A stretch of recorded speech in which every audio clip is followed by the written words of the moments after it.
Good morning. Pete Jones here with Peter Jones Realty. I'm here with Jared Harris with R3 Roofing. Jared, welcome. You. If you wouldn't mind, just give us a little bit of background as to R3 and what you guys, obviously you do roofing.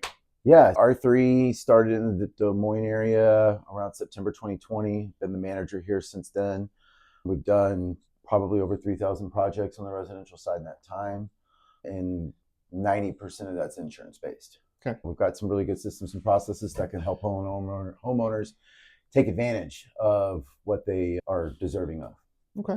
Fantastic. It's negative, what, I think 2 degrees this morning in late February, middle Very, February. very cold. It's cold. There's snow on the roof. If I'm a homeowner and I'm thinking about spring, what do I need to be concerned about with that snow on my roof? And what are the things that impact me from the health of my roof? Sure. A couple things that you might want to look at is once that snow melts, you just want to check the condition of the shingles. Once we have a big snow and then it compresses and then it melts off your roof, it's going to pull some of the granules off the roof. The granules are what protect the matting of the shingle. So that once that granule layer is gone, and you can see the matting, the sun's going to age it really quickly. So you would want to look for any curling of the shingles, granule loss, maybe some shingles that are sliding or maybe even missing, depending on if we had a lot of wind through the winter. Another recommendation I would say is make sure that you clean your gutters. This is going to give you an idea of how many granules you're really losing, but with all the spring rains that we're going to get, it's really important to have your gutters cleared out so they can drain properly for the home.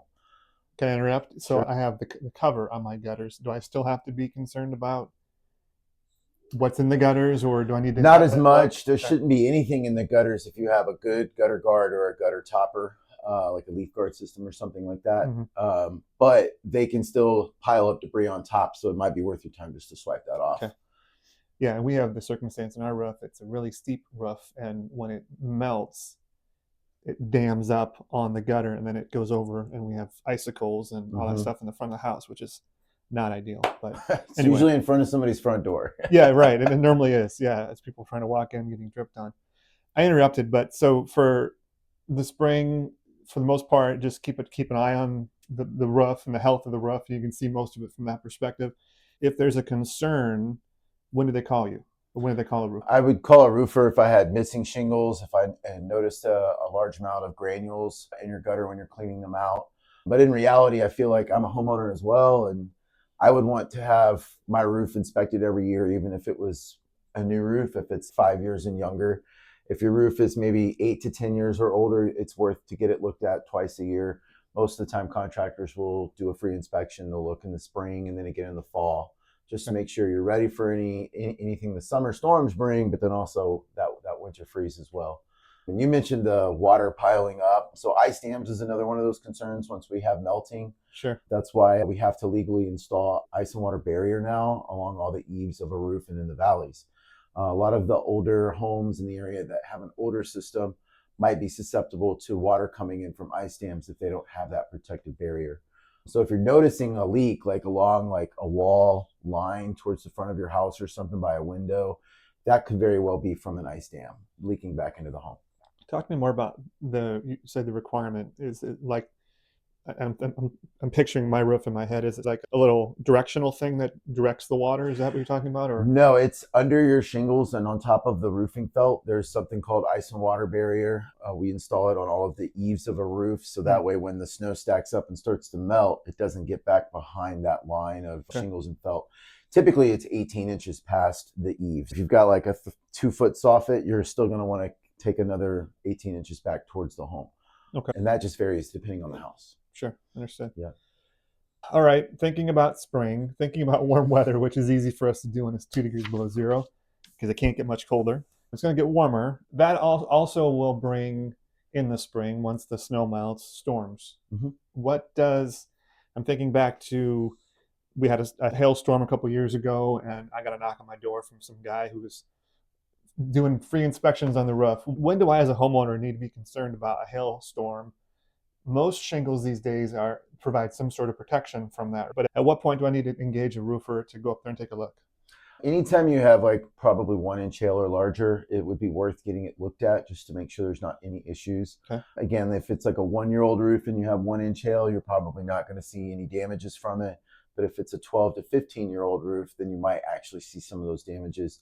As far as what contractors will go knock doors, we're very oriented around door knocking with our company. But you want somebody that knows what they're talking about, somebody that's local, somebody that's been in business for a while. Check the Google reviews, do a little online research. After a really significant hailstorm where there's 2 inches of hail or larger, every company from everywhere comes to that area. Yeah, for and sure. So you'll have 20 people knock on your door the second day after a storm. So it's just important to just research the people that you liked. And if you're getting along with them and you like them and you research them and they seem to have the backing that you're looking for, they're licensed, they're local, all that stuff, then that would be somebody that I would possibly let look at my roof, maybe help guide me through a claim, or even bid a replacement if necessary. Okay. And you mentioned a lot of your business these days comes in from insurance claims. Are there specific, obviously that's from storm damage for the most part, right? Got it. Okay. Yeah, and it just depends on the situation. A lot of people think they have damage and they don't. We're not going to lie to you and tell you that you have damage when you don't, because then we're going to file this claim and you're not going to get your roof approved. I'm not going to make any money installing it. And now you have a claim on your record with your insurance carrier that you didn't need. So we're pretty selective with that as well. We don't just get on 10 roofs a day and file 10 claims. And you mentioned roofing companies should offer the inspection, or at least to go up on the roof for free, right? Yeah, it should be complimentary. I know on larger commercial properties that could be a lot different because I might need a lull to get up 3 stories. Sure. But on your basic house here in the Des Moines area, shouldn't be any reason somebody couldn't fly a drone on it, get on it, look around. We wear special cougar paw shoes to protect the shingles. All of our inspectors usually just carry chalk and a phone, so that way they're not getting accused of anything silly. Yeah. But that would be something that every contractor should be willing to offer. As it gets warmer, and we've prefaced it's the warm concept in our brain anyway, how does the attic come in and play with regard to the warmth and just the spring and summer and all the things? Anybody can usually get into their attic. They may not know what they're looking for, but basically if you see any of the beams cracked from maybe heavy snow load, that would be something to be concerned about. If you see any mold or mildew growing as well, that would be something to worry about. And a lot of times you might catch a leak before it even gets into your home because you might see the water spot near that pipe boot on the ceiling of the roof. I think it's really important to get in your attic at least once a year. Got it. And is that probably better done after a hard winter or after a freeze? So do it in the spring is what you're saying, as far as if you're going to put it on the calendar? Yep. Got it. Okay. Yep.